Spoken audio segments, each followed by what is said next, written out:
la lune et les 11 étoiles se prosternaient devant moi. Cette fois-ci, c'était son père qui a attaqué Joseph parce qu'il n'a pas compris la signification de ce songe. Et Jacob dit à Joseph, qu'est-ce que cela veut dire? Quel genre de songe que tu as? Parce que le soleil, c'est moi, ton père. La lune, c'est ta mère, Rachel. Et les 11 étoiles, ce sont tes 11 frères que tu as. Tu veux dire que nous tous, nous allons venir se prosterner devant toi. Maintenant, comme Jacob comprenait comment marchent les choses spirituelles, parce que dans la spiritualité, peu importe ton âge, peu importe ton niveau des études, peu importe ce que tu as fait, où tu es grand, où tu es beau, Dieu élève celui qu'il veut, car il est souverain. Alors Jacob a compris que ça peut être une révélation. C'est-à-dire Dieu est en train de révéler à cet enfant qu'il sera élevé. Peut-être que c'est lui qui prendra soin de nous, ou c'est lui qui sera ma force dans la vieillesse.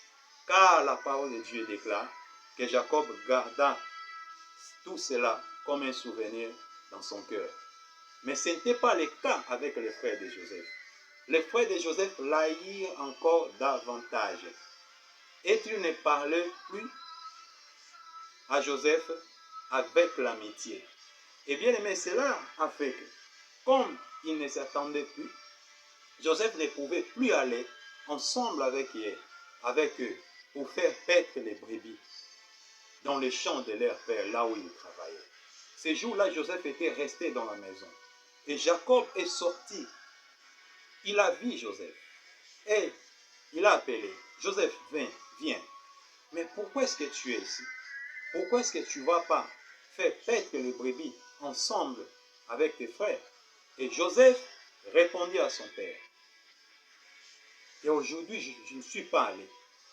Mais je suis ici. Si tu peux m'envoyer, ce n'est pas un problème. Bien-aimé, Jacob a envoyé Joseph. Va vers tes frères, je t'ai pris. Et vois si tout va bien avec eux et que les troupeaux aussi sont en bon état.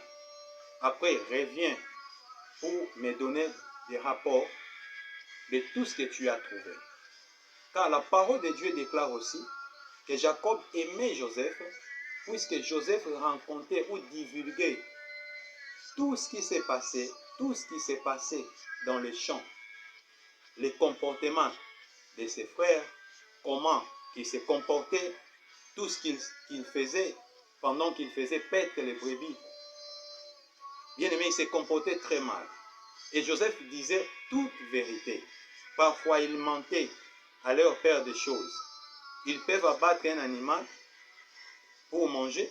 Et quand Jacob va compter, il va remarquer qu'il manque un animal. Quand il demande, il mentait en disant non. Il est apparu une bête sauvage qui a dévoré l'animal. Mais quand Jacob demandait à Joseph, Joseph disait la vérité. Que papa, ils ont menti. Réellement, on a abattu une boucle et on a mangé. Donc c'était la raison pour laquelle aussi Jacob aimait Joseph. Bien aimé, ce jour-là, Joseph est allé voir ses frères qui étaient à Sichem, faire paître les brebis de leur père. Et quand il est arrivé à Sichem, il ne pouvait pas voir ses frères. Et pendant qu'il errait dans les champs, il y avait là un monsieur qui a vu Joseph. Et le monsieur demanda à Joseph, qu'est-ce que tu es en train de chercher? Joseph lui dit, je suis en train de chercher mes frères. S'il vous plaît, dites-moi où ils sont. Et ce monsieur répondit à Joseph, ses frères étaient ici, mais je les ai entendus dire que nous devons quitter Sichem pour aller à Dothan. Alors ici, la parole de Dieu n'a pas déclaré la raison pour laquelle il devait quitter Sichem pour aller à Dothan. Est-ce qu'à Sichem, il n'y avait pas de la nourriture suffisante pour les troupeaux? Ici, la parole de Dieu n'a pas déclaré.